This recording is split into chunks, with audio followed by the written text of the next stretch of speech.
So, welcome to Northern Powerhouses, our business success stories series of interviews, where we discuss with local business leaders their backgrounds, their successes, and their challenges, and what's really driving them forwards. And today, I'm delighted to have with us Rachel Roche, who's owner at Roche Legal. So, firstly, Rachel, thank you for spending a bit of time with us. And if firstly you could introduce yourself, Roche Legal, what you do, how you help people, that would be wonderful. Thank you, Chris, for having me. It's a pleasure to be here. I'm the owner of Roche Legal Solicitors. We are a niche firm and we deal with what we typically call private client work. Yep. But essentially, what we do is we help our clients secure a legacy and achieve a better future for generations to come. And essentially, that means by doing things like sorting out their wills and probate, powers of attorney, lots of different types of legal work that everyone will come across as they get older, and looking after them and their families primarily. Brilliant, brilliant, wonderful. And I guess we're an aging population. These sorts of things are getting more and more important. And certainly Mm. both my mother and my father had have had challenges. They got into later life, and getting these things done is so critical to do before we get to that point, I'm guessing. Yes, yeah. I mean, these things touch everyone's lives at one Yes. point or another, either directly or because a family member or loved one is in a situation that needs some legal input, really. So we're really fortunate that we get to work one-on-one with our clients Yep. and help them really navigate some quite challenging things that Yes. might come up in their lives and help them work through it and come up with solutions and um, yeah, really help really give value, I suppose, to them and their families. So we're in a really fortunate position with the legal work that we do.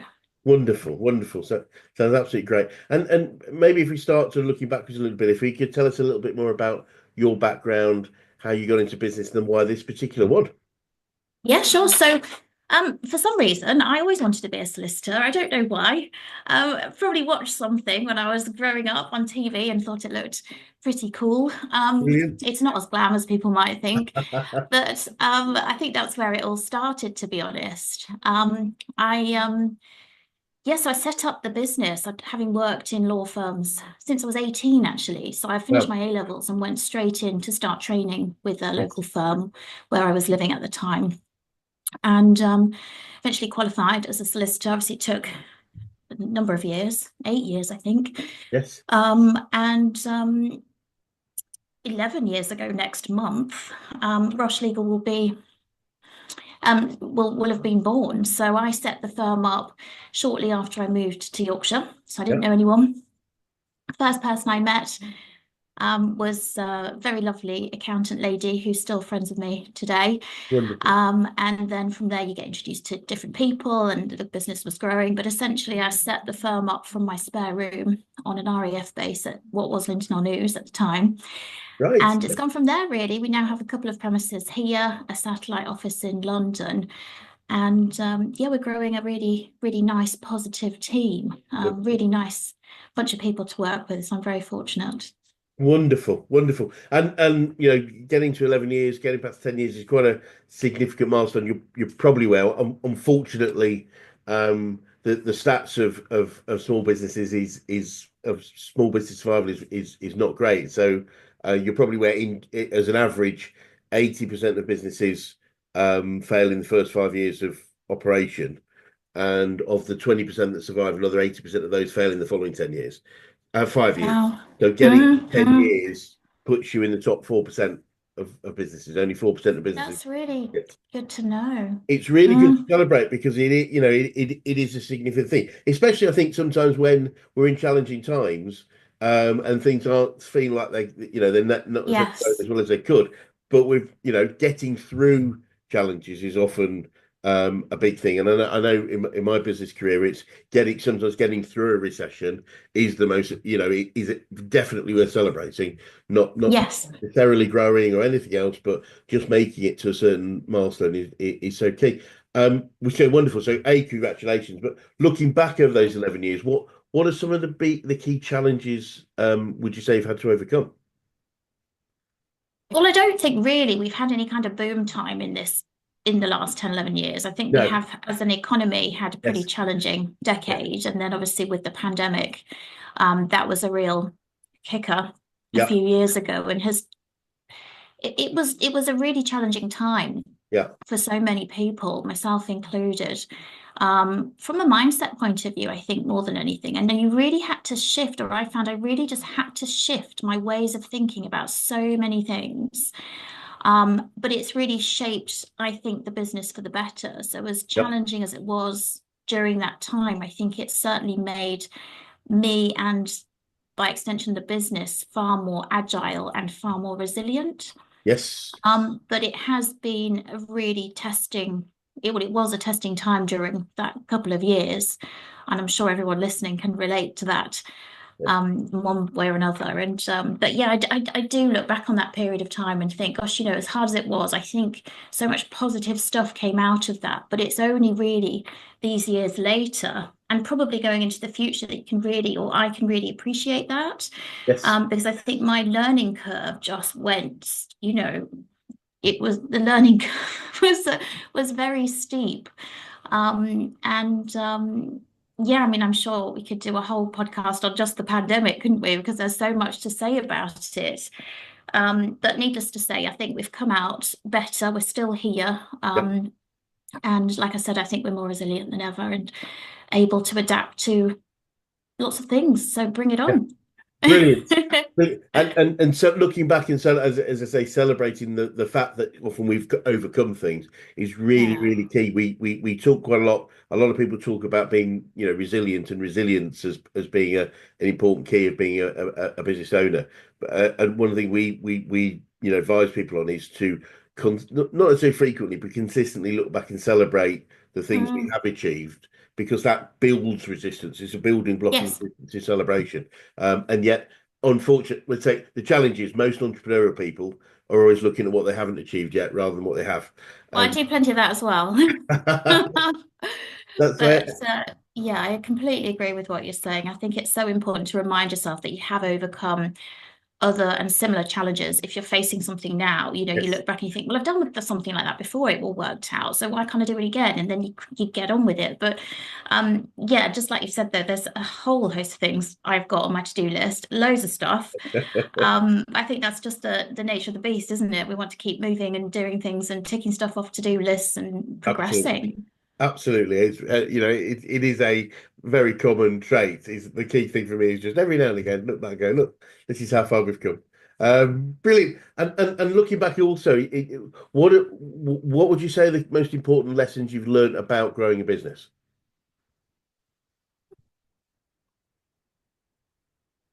Gosh, there's so many lessons I've learned. I think one thing that I'm still learning is um, how to manage a growing team. I Yeah. think I mean, I'm in the service industry, but whether you're in the service industry or not, the likelihood is you have a team of some Yeah. sort of some size.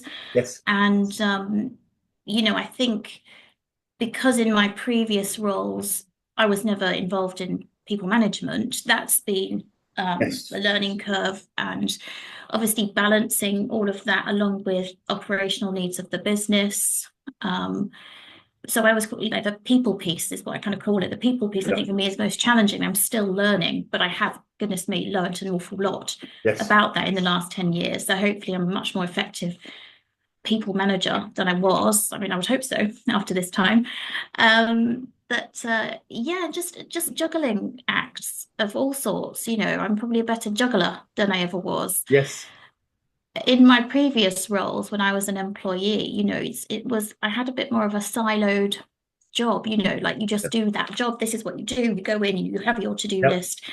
But my job now, as it were, is just so broad and so Yep. varied and requires me to wear, 35 different hats of a day. So you got to be like able to just move from one thing to another. I try not to multitask now because I realize now that's not very Yep. efficient, but just the sort of mental, you know, acrobatics in switching from one task to another, which is a completely different thing. I Yes. think that's been a learning curve for me. And I've learned, I think, to do that a little bit more effectively now. Brilliant. Brilliant. Yeah, we often say to people that most SME businesses are started by people that are usually good at what they do. They're not necessarily good or trained at running a business at what they do. Um, Exactly. and Yeah, it is both a learning activity and also a mindset change. I'd suggest is how we yeah, think about things is different, and also that difference between running a business and growing a business. Again, two different things. Uh, absolutely. and both learning things, but also, say again, a mindset change, which is quite fascinating. And you're probably aware we're a business coaching organisation, so I'm keen to know Yes. who the best coaches you've worked with, whether that's business, sport, life in general. Who's had the biggest influence on you? Long after I set the firm up, I actually did work with an action coach. Ah, I did, and worked with her for 6 months, yes, and with a particular aim in mind, which was to buy an office, brilliant, and we did it. wonderful. Who was that? You could be more than happy to. It was Ross Jones. Oh, Ross, yes, wonderful, wonderful, brilliant. Yeah, no, Yeah, so that really was a very positive experience. That was, I think, Ross was my first business coach, and since then I've done different things which I'm happy to talk about. brilliant. But no, we had an objective. We got there, so it was really positive. Wonderful. Yeah, it's obviously well, I've been doing this 20 years, so you can imagine I'm a massive advocate of what we do and coaching in general of I whatever completely form. believe in it. It Mm, yeah, it's absolutely of just having someone else like we can talk to, someone that can hold us accountable to, whoever that is or however they do it. That in itself is massively valuable. And whether it's from Ros or other people that have coached you or just from your own learning, do you have any favourite quotes or sayings about business or success that you catch yourself using on a regular basis? well, there are lots, aren't there? There's one that I made up though, which you might laugh at me Perfect. for. No, no, We used to have it in the office wall. It's somewhere, I don't know where it is now, actually. It might be even at home. no. But I mean, I couldn't do this job if I wasn't organized. And I think sometimes I take it a bit to the extreme. But I used to have something on the wall that said organization is the key, because if I didn't organize, I just don't know how I would do anything. Um, so I really do sort of live and breathe that. Yeah, Um, brilliant. and I'm really into processes and procedures, and Yes. not wanting to be too rigid about it, but I think there has to be a go-to way of Yeah, doing something, like a function and operational aspect of the business, so that people know who does what by when, which is probably another saying that I quite like. like it. Um, yeah, and just, I mean, never give up, but sometimes I think you should, depends what it is. But I also sort of go back to that when I'm feeling a little bit like I'm in need of a resilience Yes. input, that, just get on with it, and Yeah. Just yeah, keep just going. keep going. Yeah. Because There's a phrase I got from one of my colleagues. I'm sure he got it from somewhere else, but it's a great one. And well, it's probably American because of the words they use. But I like the word. He says, "Inch inch by inch, life's a cinch, but yard by yard, life is hard." And for me, it is that just yeah, put one foot in front of the other. If the going's tough, we don't have to worry about too far ahead for now. no, just what is the next Yeah. thing?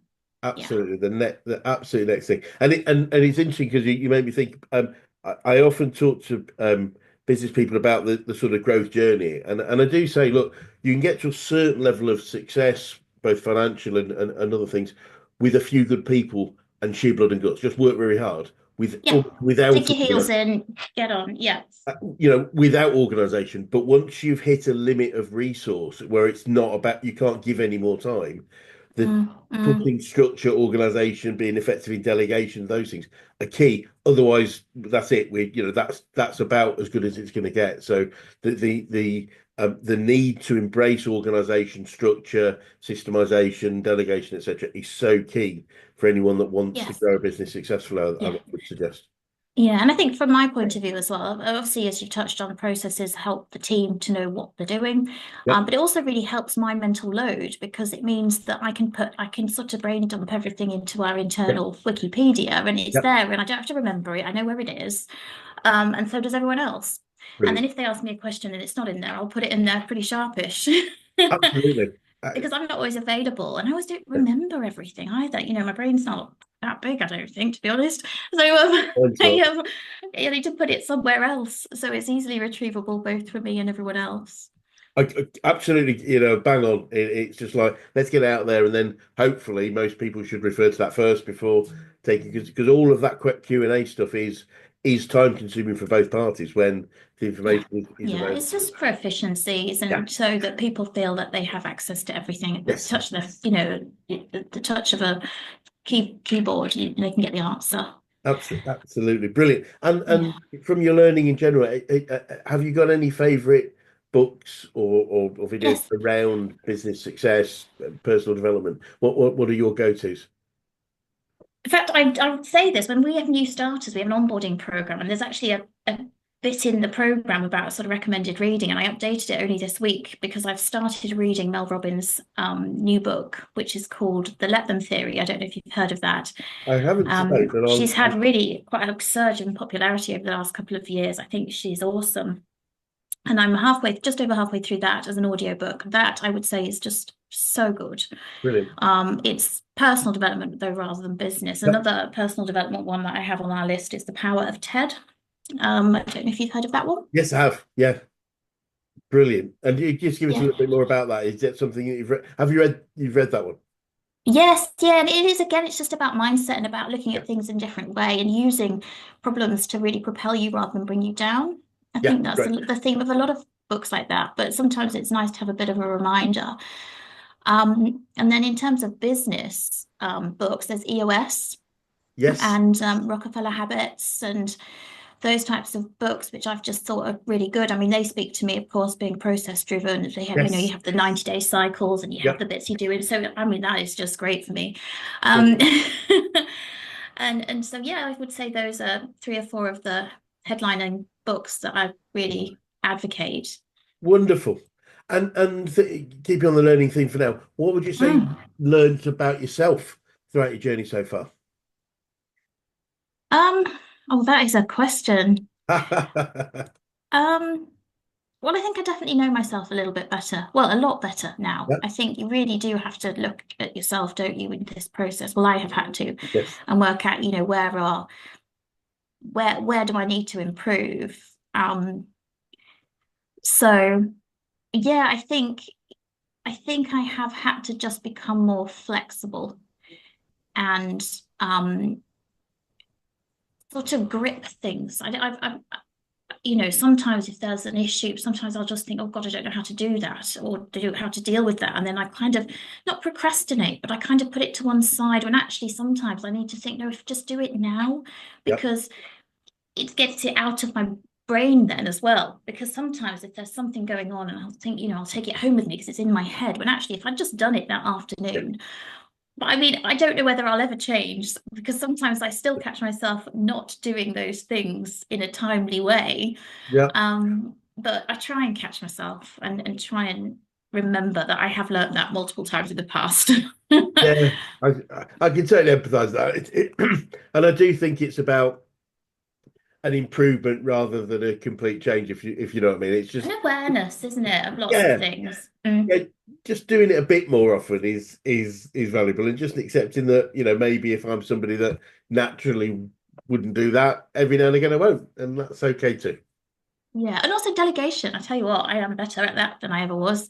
Brilliant. Um, so yeah, that was hard one as well, I think. That was hard one for me to learn.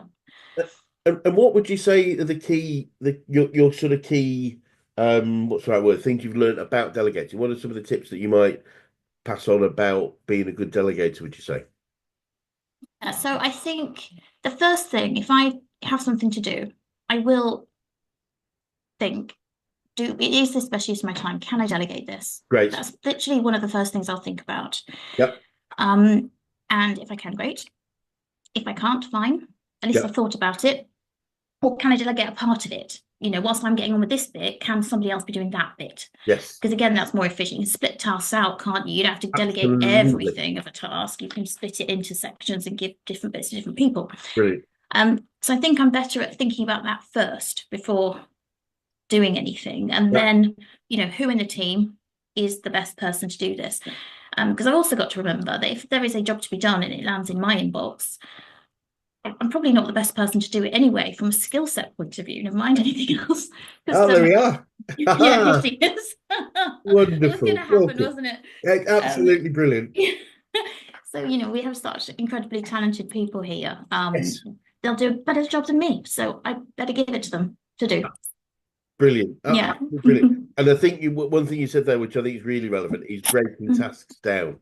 Because Yes. sometimes, and I don't know if Ross introduced you to the sort of what we call the skill fun matrix, which is looking at the level of skill a particular task takes and how much we enjoy it, and focusing Yeah. ourselves on the stuff that's high skill for us and high fun, and delegating stuff that's lower skill and lower fun, and Yeah. probably therefore lower value. But it only works if you break tasks like, let's say, sales has got so many things in sales, from closing a deal to making an appointment. Those have different Yes. levels of skill and fun for Absolutely. individuals. Yeah, and it's interesting you should mention fun as well because I really do try and do more what I call fun stuff. And it's interesting Right. because the stuff that I think is fun, other people think is really, really boring.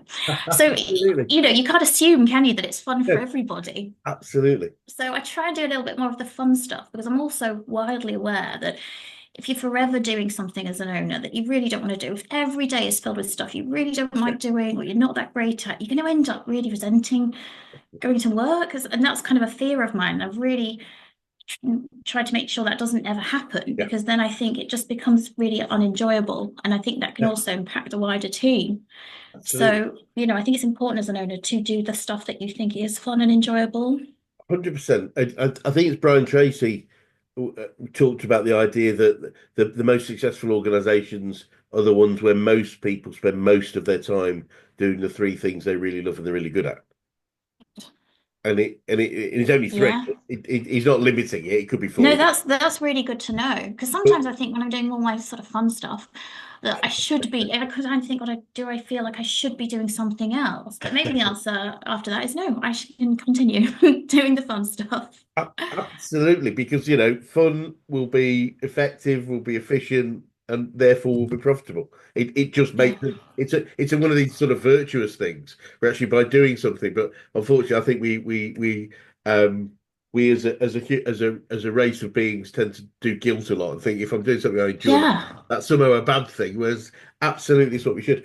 But the Yeah. other thing that goes along with that, you mentioned, I think what I think is fun, other people might think is boring. Completely. And it makes me laugh because I think, gosh, I'd love to do this job. And then someone else might say, oh, this is my worst nightmare if I had to do this every day. And I'm just give it to me. I'll do that. So you can't assume, can you? No, and I think the flip side, and I often see this with people I work with, is they won't delegate something they see as being unpleasant because they think it's unpleasant for the other person, Yes. whereas it Yeah. could be Yeah. their fun. It could literally be their fun. Absolutely. Yes, I just delegated something for this call actually, which if I had to do it, it would drive me up the wall. But I know very well that the person I've delegated it to absolutely loves this type of job. Absolutely. So she will be having a great time about now doing this little task I've given to her. So Totally. it's exactly as you said. 100%, and it's nuts because it holds people back. I wouldn't want, I wouldn't want to give that to somebody because it's not much fun. Well, I guarantee there's someone out there will be rubbing their hands right Absolutely. now. Yeah, it wants to get stuck in for sure. Absolutely, absolutely. So, if we start to look forward a little bit, what does the future look like for you guys, and what challenges do you think you might face, if any, Rachel? Recruiting at the moment Really brilliant. for at least three Oh positions. wow, Details on our careers page on the website. fabulous. That is really the headliner for quarter one for us in the short term, and then obviously continuing to grow the team Brilliant. as the business grows, focusing on marketing and people acquisition, and really keeping that culture though that has been hard won over the last few years, with the challenges that we had coming out of the pandemic, hybrid working, all of those sorts of things, which have really now we've cracked, I think. We Great. have a lovely culture here, and I'm really very protective of that. Yep. So making sure that new people coming into the team have the same values as us, so that we can nicely grow. And then in the next 3 to 5 years, we have of some key milestones that we want to achieve. And I did that um, last year during the Goldman Sachs 10,000 Businesses Yep. program that Brilliant. I was really fortunate enough to be part of. Yep. So we do now have um, a really strategic, planned out next 3 to 5 years. I mean, things don't Great. always go to plan, do they? But we have a No. go-to of what this is what we want Yeah. for now, and then we review that and we can make Yes. changes as we go. But yeah, so we want to continue to grow.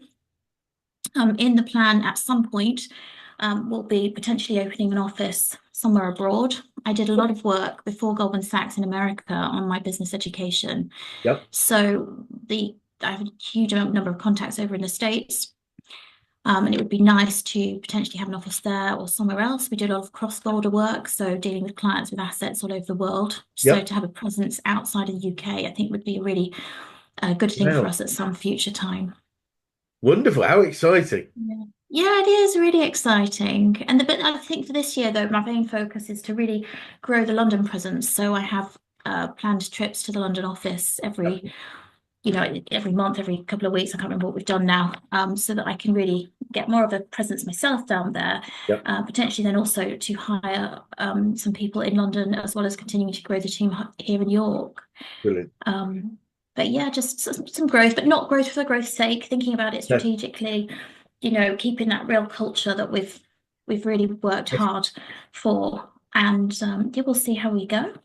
Yeah, I do find a lot of people I meet have a what I believe is an unfounded belief that growth well, will affect culture. Now it can affect culture, but only if we Yeah. allow it. So Yes.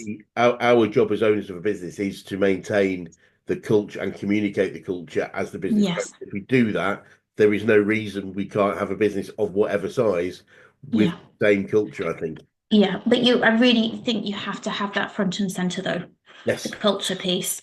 And it really was an interesting exercise. So I've always been told, as you're growing your business, that, culture, culture, culture. But I think until you're actually in a situation where you do have to when you have a team of a certain size and you do then need to make sure that's communicated internally and externally, then it becomes a bit more tangible of a thing, doesn't it? That you can Yes. talk about and you can hang stuff on, and that becomes what you then speak about. Absolute. Um, but I think I did have to get to a certain size before I took that seriously. And I say that not because I wasn't taking it seriously, but because when you've only got two or three people, you kind of know, don't you, between you? Yeah. You've all Yes. you don't. It's kind of becomes it's not necessary to have it written down or No. as much. But when you then get to a certain size, you do have to really take that seriously and put some things in place to make sure that everyone's aligned. 100%. The challenge is, we'll grow a smaller, medium-sized team of people who just know the values because we have them together. The It's not as challenge, Yeah, it's easier back then, I think, in some ways. it's easy. The challenge we have is a new person comes in and those values aren't written down or stated anywhere. They just Yeah, know and they them. don't know unless they get told. And You yeah, can't assume. absolutely, absolutely. And Mm. you literally can lose really good people who are, because there's a mismatch of values they're not aware of. It's Yeah, and making sure that during the hiring process as well, those values are communicated. I think that's where it starts, doesn't it? That 100%. Yeah. yeah, I mean, I personally believe, and I do a lot of work on this, is that once you understand your values, they should be yeah, used to attract team members, i.e., this is because our values are on a key part of our identity. This is who we are. This is how we behave. If you mm, align to most of these values, then you're probably a good match. If you yeah. don't align to many of them, you're probably not. There'll be a good match somewhere else. There Yeah. will be a good match somewhere else, and I actually and I really believe this is true of clients too. So being Mm, really communicating our values to our clients again says if these agreed. values are important Mm, to you, we probably will get on really well and we'll probably yes. serve you in the way you want. If we don't, probably somebody else will do better for you in many ways. Yes. Um, Absolutely.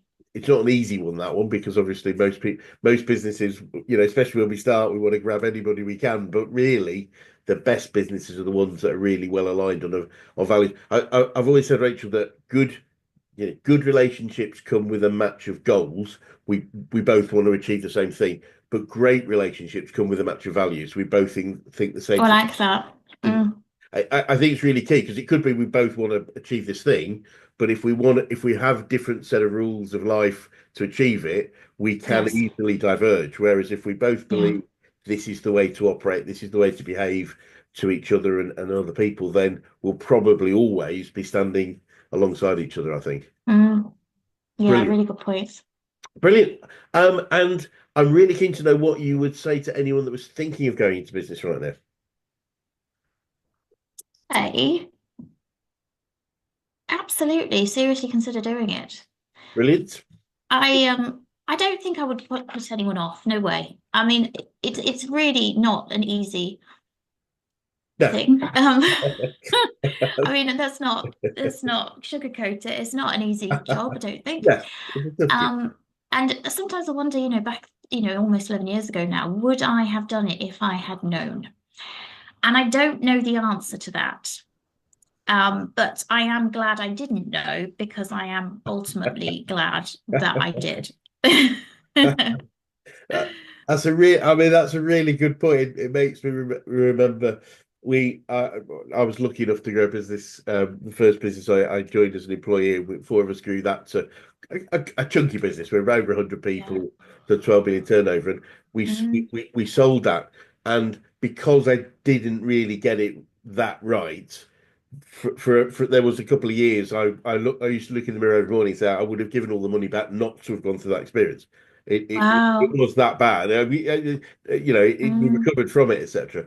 yes. Now it's just a nice story, and I'm cool with it. But it was Mm, that you when you exactly what you said is if I knew that at that point, if I knew yeah, if you knew what you were halfway in for. through, if I knew what it, yeah, honestly, because interesting enough, the first we were 13 years, so I would say the first 8 or 9 were amazing. Mm, And then we just got into an situation, and it was the classic of not understanding delegation. So it was I ended up doing 100-hour weeks for 3 years, yes. Well, and yeah, it's part of the learning experience, though, isn't it? yes, Yeah, and it it's tough going though. it pretty much broke me. So the Mm, experience of recovering from that, I honestly did look back and say, actually, I would have paid the money back not to have gone to that thing. It's not a thing yeah, now, but it is why I do this because I want to help people avoid that level of yeah, whatever the right word would be, but yeah. that And I level. guess that's your why. So that Yeah, actually exactly. culminated in your why for now. So 100%. And it yeah, because I really do believe that, and it goes back to something you said very strongly earlier. I really believe that business doesn't have to be as difficult as most people make it, including especially me. It can be a lot easier once we understand things like other people are going to love the things that we hate. We should spend most of the time doing all those things that we learn. The quicker we learn them, the easier things tend to be. Um, yes, so great. So you definitely recommend people do it, although they understand the challenge. absolutely, But if you look at yourself, absolutely. if you look at yourself, if you started again, is there anything significant you do differently, do you think? I think I would have hired sooner. Right. Okay. So in the early days, I think I just put it off. I was nervous. Yeah. And don't get me wrong, hiring somebody is a big deal and um it's an important part of the business. It's important for them Yeah. and the owner and the growth. And also it just it's a big step hiring your first Yes. 1, 2, 3 people. Yes. And I do think I should have done it sooner. I think I was too cautious Yeah. almost. But by not doing it sooner, I caused myself problems because, Yeah. again, without being able to delegate or having no one to delegate to, you end up doing everything yourself, and that just becomes problematic for Yeah. other reasons. So I think I should have just been a little bit more confident about that in the early days. Brilliant. And I think I would have grown quicker and it Yeah. would have become not such a hard first couple of years by trying to do everything myself. So if you're Yeah. just starting out, definitely hire before. It's almost like by hiring when you think it's before you need it, it's probably about the right time. Yes. Yeah. I know it's a really good bit of advice because I think it's very common. Most people have that challenge, and I know I have. One of the things we say in Actually Coach is as a way of thinking is hire somebody when you can half afford them. So at least Yes. it's You not. don't have to have the whole year's salary in the bank, for instance. That's the other thing, isn't it? We're not Yeah. investing 30, 40, 50, 80 grand. We're investing the month, probably 2 or 3 months salary during which that's Yes. And good. then you build those efficiencies in. And I would also sort of say as well, I'm, like I said already, a real fan of standard operating procedures. And Yeah, the first hire might be somebody who is going to help you build those out. And the brilliant. sooner you get started with that, the better. Yeah, brilliant. Brilliant. So yeah, if anyone's out there thinking about it, just do it. But don't blame Absolutely. me. No, no, but just do it. And I mean, I think in general, and I would still say this about my first business, it's a very rewarding, and the things you learn about business, but also yourself, I It's think a whole different world. it really is. Absolutely. And final question for you, Rachel. What would be the best advice you could give an 18-year-old you if you could go back in time and do that? Um, I would say I wouldn't say boo to a goose when I was that age, actually. I wouldn't speak to anyone. So I think I could have probably used a little bit more confidence when I was that kind of age. Yeah, Not be afraid to speak to people, ask questions, and form my own opinions. yes. It, I I, don't know if that makes any sense, but that's the thing that springs to mind. oh no, I think it makes perfect sense. I think it's very true of people in those ages. I think the quicker we can help people, I'm seeing it in my daughters at the moment, and it's the quicker you can help them through that sort of confidence, that crisis of confidence of often, the better I think for for Yeah. for any person at all. So I Yeah. think absolutely bang on. And be curious as well. I mean, when I was 18, the opportunities that are around now in terms of different types of jobs and business Yes, opportunities, I don't believe were available back then. There were different ones. And I think it's a really exciting time to be an 18-year-old yeah, at the moment with the advent of AI and all the other things that are yeah, happening in the world. And I think that can only, even the problems are opportunities. And so I think perhaps there could be a little bit too much choice, maybe, but to really find out what are you interested in? How can yeah. that translate into something that's going to um, bring you a living? Yeah. I would agree. I think the number of, for instance, university courses you could do on just about anything, Yeah, just feels like, whereas, that you can go, well, I'm quite interested in this. Why don't I see if there is an opportunity for career in absolutely. Yeah, it? so kind of looking at it from the other way around. Yeah, I think it's amazing is that there probably is something that Mm. would support something I'm interested in, rather than, Oh, absolutely. historically going down a few quite straightforward lines of, whether Yes, you're going to be an engineer or or a solicitor. yeah, absolutely. Professional services, Yes, that happened to engineering. me. I don't know. It's they were. I think historically much more limited, whereas now Yes. you can do so You can much make a more. career out of anything, I think, these days, and that's a very exciting place to be. Credit. It really is exciting. Mm. I think I completely agree with it. Such a wonderful time, as you say, to potentially be an 18-year-old. So absolutely fantastic. Well, look, it's been absolutely delightful talking to you, Dan. And really lots of really Likewise, interesting Chris. there. Thank Um, you. well, thank you. But before we go, a couple of things. So one is, if anyone listening would like to contact you or Roche Legal, what would be the best way to do that? Yeah, by all means, anyone listening is very welcome to contact me directly on my email address, which is Great. Rachel, Rachel, at Roche Legal, Roche legal.co.uk. Or have a look on the website, give us a call, ask for me, say you heard me chatting on this podcast, and I'll be very happy to speak to you. Wonderful. Well, look, it'd be great to swing by another 6, 12 months and just see what the next stages are, how your new Yes. recruits Yeah, are let's stay in doing, touch for sure. all those things. But for now, thank you so much for your time. Thanks, Chris. Take care. Thank you.